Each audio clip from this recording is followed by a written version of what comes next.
to let you know that you don't have to back down.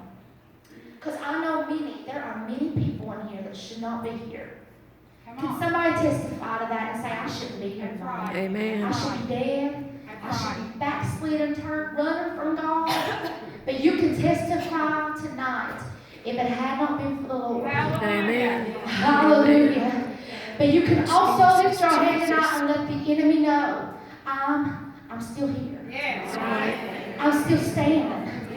Somebody needs to let the enemies, a lot of times our issues and what we're facing, and I'm telling you that just because I hold this microphone up here tonight doesn't mean I ain't facing. I'm telling you, it seems like the onslaught of hell. It hits all of us, and we're in a warfare right now. Just this past week, I've been ministering. I've had this message on my heart. I've ministered several women's conferences about when Jesus walks into the room, things change.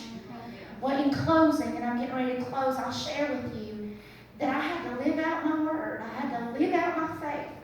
Praise God. Tuesday morning, we just drove back from Alabama and Tennessee early Monday morning, and Josh went to work, on into work that Monday, and Elijah and Amelia, they didn't nap that day. Amelia, my almost 2-year-old baby girl, at supper time, she was so sleepy from not napping that she wouldn't eat supper. So I got her ready for bed, and she went to bed about 8 o'clock, and she went to sleep. And so the next morning came, and she woke up, and I was actually sleeping with her that night in her bed. She woke up, and she took me to the recliner. So she got up and got me by the hand, and she said, out, and pointed to the door, and I knew she wanted me to finish holding her so she could sleep. So I took her to the recliner.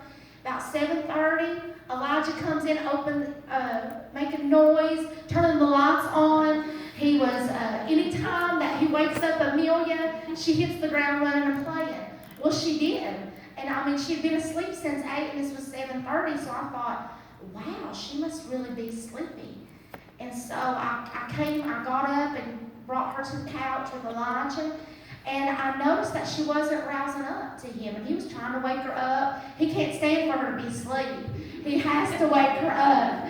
Oh, it's been that way the whole time she's been alive.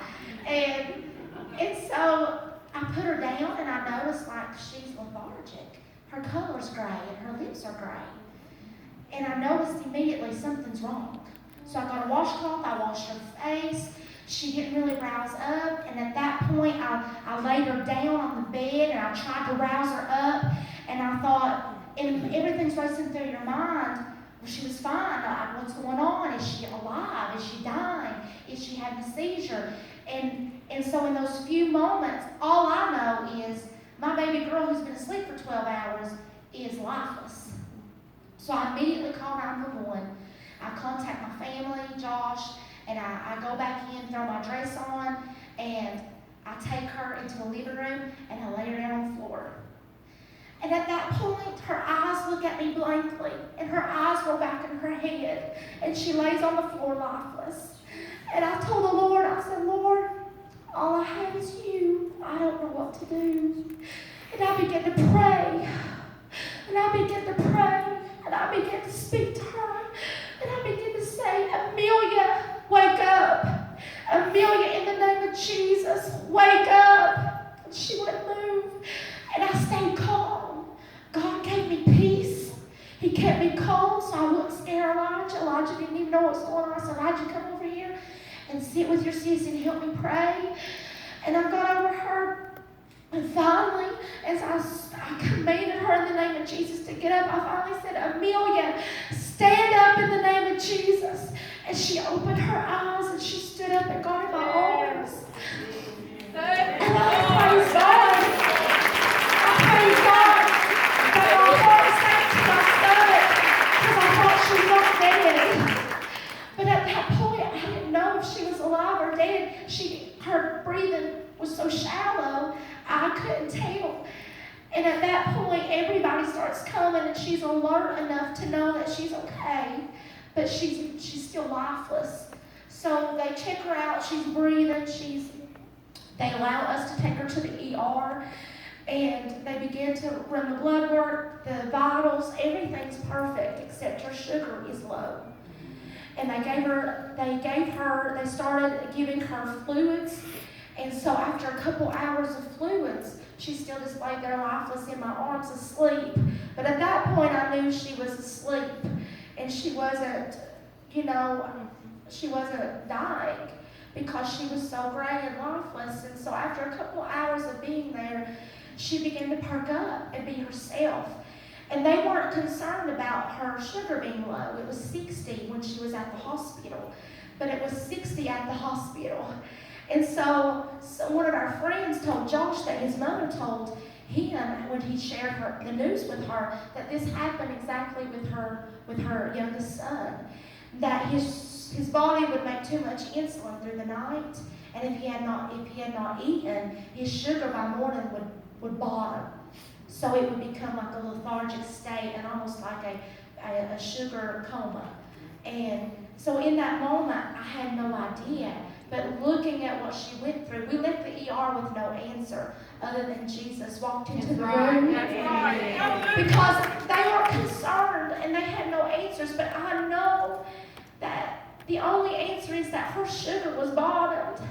But the moment that I began to call on Jesus and her eyes were rolled back in her head, I just come in tonight to worship Him. Hallelujah! And say thank you. That when He walks in the room, when I call His name, things change. When you call upon the name of Jesus, I tell you, He said, He that calls upon the name of the Lord shall be saved. I'm here to testify to somebody. It's time for you to take authority over that looks dead and laying before you.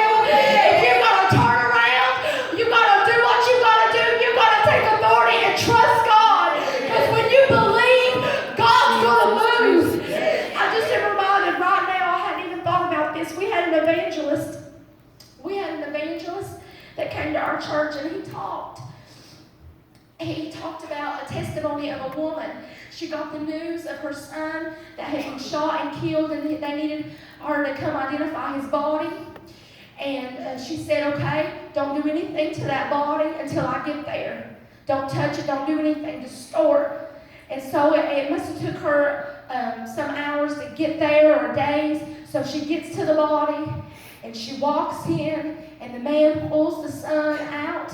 He had been in gang-related activity. He was not saved.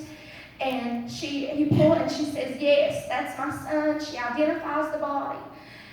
But the testimony, this is a true story, the testimony is that this mama, she starts climbing up on her son. And the man says, you don't understand, ma'am. He's been dead for days. You don't understand. And she pushed him off. Says that she hiked up her skirt, got on the table, and began to declare life over her son, and began to rebuke death over her son, and said, you're not right with God. It's not your time yet. You shall not die but live and declare the works of the Lord. And he said that boy shook